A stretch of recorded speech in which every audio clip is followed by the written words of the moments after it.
महाराणी पद्मावतीची स्टोरी जी तुम्ही बऱ्याच ठिकाणी ऐकलेली असणार आहे किंवा बऱ्याच मूवीमध्येही पाहिलेली असणार आहे, पण याच्या पुढे जाऊन ज्या वेळेस राणा लक्ष्मण सिंगने आपल्या लहान मुलाला अरवली पर्वतात लावून दिलं आणि तिथून पुढे या अजय सिंगला इथून पुढे याचं घराणेशाहीचं काय झालं आणि इथून पुढेच घोरपडे घराणं आणि शिवाजी महाराजांचं भोसले घराणं हे कसं उदयास आलं, या सगळी स्टोरी आज आपण बघणार आहे.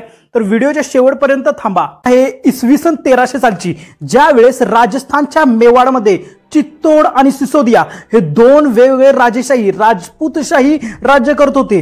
ह्या दोन्हीही राजपूतांचं मूळ होतं ते म्हणजे अयोध्येत आणि ज्याचं वंशज होतं ते म्हणजे सूर्यवंशीय.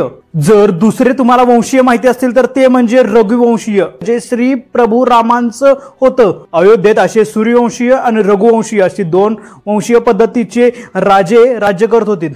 जगातील सगळ्यात सुंदर राणी म्हणजे राणी पद्मावती. आणि याच 1300च्या काळामध्ये दिल्लीच्या तख्तावरती बसलेले यवन म्हणजे कोण? आता यवन होते ते म्हणजे अफगाण इराणवरून स्वारी करून आलेले. हे यवन ज्या वेळेस भारतावरती मुघलांच्या अगोदरती जे होते त्यांना यवन असं म्हणतात. हे भारतावरती स्वारी करून भारतावरती राज्य करत होते. दिल्लीच्या तख्तावरती बसून संपूर्ण जगावरतीही राज्य करत होते. आणि यातच 1300च्या काळात अफगाणवरून एक यवन आला. त्याचं मेन कारण हे होतं की त्याला राणी पद्मावती म्हणजे महाराणी पद्मावती, जगातील सगळ्यात सुंदर महाराणी पद्मावतीला पाहण्यासाठी तो भारतात आलेला. चित्तोडचे राजा रतनसिंग वरती हमला केलेला आणि त्यामुळे याने संपूर्ण किल्ल्याला त्यावेळेस वेढा दिलेला आणि हा वेढा तब्बल 1.5 वर्ष चाललेला. आणि या पलीकडे जाऊन त्याला महाराणी पद्मावतीला त्याला मिळवायचं होतं, म्हणून त्याने भारतावरती स्वारी करून चित्तोडच्या रतनसिंग वरती स्वारी केलेली. इतिहासात पहिल्यांदाच अशी नोंद झाली की ज्या वेळेस बरेचसे हिंदू राजा एकत्र येऊन यवनांच्या विरोधात लढत होते. हे म्हणजे राजपूत राजा. ज्या वेळेस राजा रतनसिंगला याची कल्पना झाली की अल्लाउद्दीन खिलजीकडे खूप मोठी फौज आहे, बऱ्याचशा राजांची गरज आहे, त्यावेळेस त्याने बऱ्याचशा राजांना मदतीसाठी बोलवलं. त्यातील एक राजा म्हणजे राणा लक्ष्मण सिंग हे होते. अल्लाउद्दीन खिलजीच्या फौजेपुढे हिंदू राजांची दाद लागली नाही आणि हिंदू राजांचा इथं पराभव झाला आणि राजा रतनसिंग इथं मारला गेला. बरेचसे हिंदू राजा यामध्ये मारले गेले. आणि या वेळेसच राणी पद्मावती देवीने स्वतः जोहर केला. जोहर म्हणजे स्वतःचा अंत. 1200 स्त्रियांसोबत त्यांनी जळत्या अग्निकुंडात उडी घेऊन अल्लाउद्दीन खिलजीच्या हाती न लागण्यासाठी त्यांनी स्वतः अग्निकुंडामध्ये उडी घेऊन स्वतःचा अंत केला. त्याला जोहर म्हणतात. ही इतिहासातील पहिली नोंद होती ज्या वेळेस एवढ्या भल्या मोठ्या संख्येने 1200 स्त्रियांनी एकत्र येऊन जोहर केलेला अल्लाउद्दीन खिलजीच्या अत्याचारापासून वाचण्यासाठी. राजांना राणा म्हणण्याची पद्धत होती. राजा रतनसिंग सोबत जे राणा लक्ष्मण सिंग या युद्धात जे उतरलेले स्वतःच्या मोठ्या मुलासोबत, त्यांनी युद्धाच्या अगोदरच शंका आली की त्यांना अल्लाउद्दीन खिलजीच्या एवढ्या अफाट सैन्यासमोर एवढा हिंदू राजांची सैन्य उभी राहू शकेल का.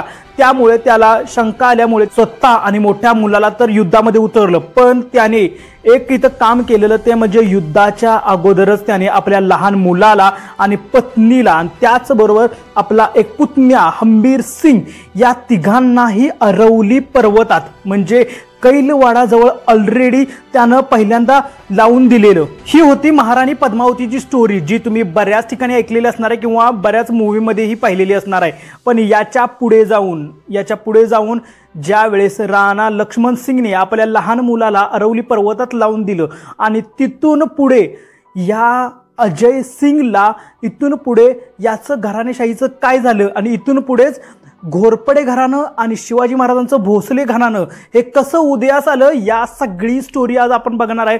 तर व्हिडिओच्या शेवटपर्यंत थांबा. नमस्कार मित्रांनो, मी आहे दीपक झेंडे. तुम्ही आहात चोर भाऊ या चॅनलवरती. चॅनलला अजूनही सबस्क्राईब केलं सगळ्यात पहिले चॅनल सबस्क्राईब करा, व्हिडिओला लाईक करायला विसरू नका.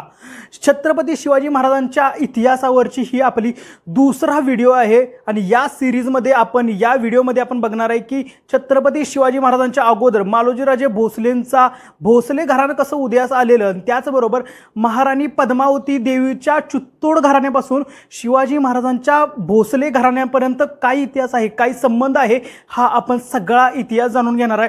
तर व्हिडिओच्या शेवटपर्यंत राहा आणि सगळा इतिहास जाणून घ्या। अजय सिंग ज्या वेळेस अरवली पर्वतात म्हणजे कैलवाडा इथे आल्यानंतर ना अजय सिंगला मेन 2 मुलं होती, ती म्हणजे एक राणा सुजन सिंग आणि दुसरा म्हणजे राणा आरम सिंग, आणि याच बरोबर त्याला एक पुतण्या एक होता, तो म्हणजे राणा हंबीर सिंग। पण अजय सिंगने आपल्या चित्तोड घराण्याचा सर्वनाश होताना पाहिलेला जो केलता अल्लाउद्दीन खिलजीने, आणि त्याचबरोबर त्याच्या मनात मुघलांच्या विरुद्ध आणि यवनांच्या विरुद्ध बरीचशी चिड होती। म्हणून या अजय सिंगनं कैलवाडा येथे स्वतः पुन्हा एकदा राजधानी उभा केली, उदयपूर जवळ किल्ले बांधायला सुरुवात केली आणि स्वतःची सैन्य आणि फौजफाटाही जमवण्यास सुरुवात केली। हा राणा अजय सिंग हा ओळखला जातो तो म्हणजे स्वतः मोठा त्याग केलेला राजा, कारण याने आपल्या घराणेशाहीचा म्हणजे चित्तोड घराणेशाहीचा सर्वनाश होताना बघितलेला, तो म्हणजे अल्लाउद्दीन खिलजीच्या हातून संपूर्ण हिंदू राज्य म्हणजे राजपुतांचं राज्यच नष्ट होताना या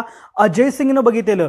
त्यामुळे त्याने शपथही घेतलेली की जोपर्यंत मी या यवनांचा नाश करत नाही तोपर्यंत मी पलंगावरती झोपणार नाही किंवा थाळीमध्ये जेवणारही नाही। तो चक्क झाडांच्या पानांवरती जेवत होता आणि जमिनीवरती झोपत होता। त्याने महाराणा म्हणून असं कोणताही शोक केला नाही, तर त्याने हे त्याग केलेले आपल्या घराणेशाहीचा सर्वनाश केलेल्या अल्लाउद्दीन खिलजीसाठी। ज्यावेळेस अजय सिंग स्वतःचं राज्य स्थापित करत होता त्यावेळेस बरेचसे असे राज्यात असे गुन्हेगार शत्रूही होते की जे राज्यातील जनतेला त्रास देत होते। जे आपल्या राज्यात त्रास देत आहेत त्यांना बंदोबस्त लावण्यासाठी त्याने सुजन सिंगला लावून दिलं, पण सुजन सिंगला हे जमलं नाही, म्हणून त्याने आपला पुतण्या हंबीर सिंगला लावून दिलं।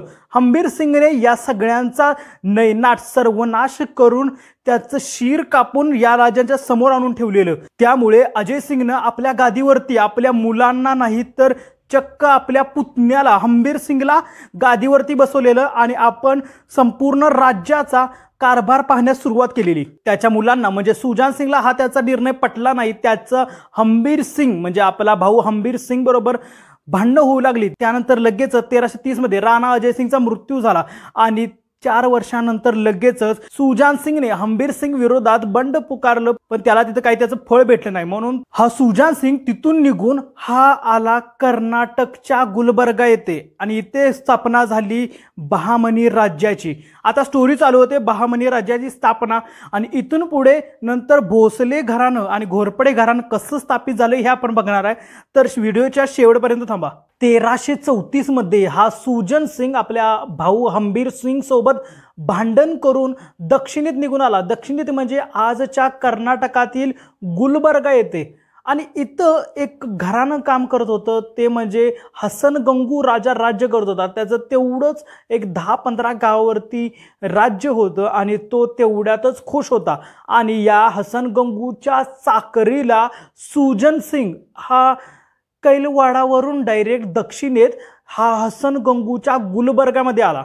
आता इथून पुढे चालू होते ती म्हणजे बहामनी राज्याची स्थापना। बहामनी राज्य हे तुम्ही कधीतरी इतिहासात ऐकलेलं असणार आहे, पण याची स्टोरी जर तुम्हाला ऐकायची असेल तर व्हिडिओच्या शेवटपर्यंत थांबा। हा हसन गंगू हा बहामनी राज्याचा सगळ्यात मेन पुरुष होता, तो म्हणजे सगळ्यात पहिला राजा हा हसन गंगू होता। 1346 साली ज्यावेळेस मोहम्मद तुगलक दक्षिणेत स्वारी करून आला त्याने पहिल्यांदा आक्रमण केलं ते म्हणजे या हसन गंगूवरती, पण हसन गंगूच्या अंडर हा सुजन सिंग होता। सुजन सिंगनं मोहम्मद तुगलकाला या युद्धामध्ये ठार केलं। एका वर्षानंतर म्हणजे 1347 साली हसन गंगूने गुलबर्गा येथे स्वतःच नाव अल्लाउद्दीन बहमन असं ठेवलं आणि गुलबर्गा बनली ही बहामनी राज्याची राजधानी। आणि हसन गंगूने या सुजन सिंगला देवगिरी प्रांत जो आजच्या औरंगाबाद जवळ आहे देवगिरी किल्ला, तो त्याला बक्षीस म्हणून दिला। त्यानंतर सुजन सिंग हा देवगिरी किल्ल्याकडे आला। इथं आल्यानंतर ना 1355 मध्ये हसन गंगूचा आणि सुजन सिंगचाही मृत्यू एकाच वर्षी झाला। पण या राज्याला अजूनही बहामनी राज्य असंच म्हणत होते। सुजन सिंग नंतर त्याचा मुलगा आला तो म्हणजे दिलीप सिंग, त्यानंतर 3री पिढी आली ती म्हणजे सिद्धजी, आणि त्यानंतर 4थी पिढी आली ती म्हणजे भैरवा सिंग। आता हा भैरवा सिंगच पुढे भोसले बनला आणि जी शिवाजी महाराजांच्या भोसले घराण्याची सुरुवात इथून झाली। हा भैरव सिंग स्वतःला भोसाजी म्हणून घेत असे, त्यामुळे याचं पुढे जाऊन नाव हा भोसले घराणं असं झालं। हा भोसाजी तर शूरवीर होता, पण त्याचा मुलगा देवराज महाराणा हा एक साधा माणूस होता। देवराज महाराणाला ज्यावेळेस मुघलं आणि यवन त्रास देऊ लागली, त्यावेळेस त्याला त्रासाला कंटाळून त्याने देवगिरी सोडली आणि तो दक्षिणेत आला। दक्षिणेत म्हणजे आजच्या कृष्णाकाठी, सांगली, सातारा, कोल्हापूर जिथं आहे तिथं येऊन त्याने कृष्णाकाठी येऊन आसरा घेतला। या देवराज महाराणाला एक मुलगा होता, तो म्हणजे महाराणा इंद्रसेन। आता या इंद्रसेन पासूनच भोसले घराणं आणि घोरपडे घराणं वेगवेगळं कसं काय झालं हे आता स्टोरी आपण जाणून घेणार आहे। व्हिडिओच्या शेवटपर्यंत राहा, म्हणजे तुम्हाला छत्रपती शिवाजी महाराजांच्या भोसले घराण्याची स्थापना आणि त्यांचा इतिहासाची सुरुवात कळेल। या देवराज महाराणाला एक मुलगा होता, तो म्हणजे महाराणा इंद्रसेन। हा इंद्रसेनच्या नंतर त्याला 2 मुलं झाली, पहिला म्हणजे शुभ कृष्ण देवराय भोसले आणि दुसरा म्हणजे कर्णसिंग घोरपडे। आता 2 भावांची वेगवेगळी नावं कशी काय असू शकतात आणि यामुळेच भोसले घराणं आणि घोरपडे घराणं वेगवेगळं कसं काय झालं। हा जो कर्णसिंग जो होता तो बहामनी राज्यातच काम करत होता, म्हणजे त्यांच्यातच चाकरीला होता तो, तिथूनच त्याला पगार पैसा येत होता, त्यामुळे तो बहामनी राज्यासाठीच काम करत होता। पण शुभकृष्ण सिंग देवराय हा ॲक्च्युली स्वतःच काम करत होता, म्हणजे स्वतःच कृष्णाकाठी स्वतःच वेरूळला गेला आणि त्याने तिथं जाऊन स्वतःच्या राज्याची स्थापना करायला सुरुवात केली आणि त्याचं नाव त्याने आपलं आजोबा म्हणजे भोसाजी सिंग भोसले हेच ठेवलं त्याने आणि त्याचं नाव पुढे शुभ कृष्ण सिंग भोसले झालं। आणि तर कर्णसिंगनं एका युद्धामध्ये घोरपडींचा यूज करून ती युद्धे जिंकलेली, ती कोल्हापूरच्या जवळ, आणि त्यामुळे बहामनी राज्यात असताना त्याला ती पदवी भेटलेली घोरपडे बहादर, म्हणून त्याला कर्णसिंग घोरपडे हे असं नाव पडलं। म्हणून हे दोन्ही भावांची भोसले घराणं आणि दुसरं म्हणजे घोरपडे घराणं हे 2 घराणं तयार झाली। या कर्णसिंगच्या घोरपडेंची कहाणी कधीतरी मी दुसऱ्या व्हिडिओमध्ये सांगेन।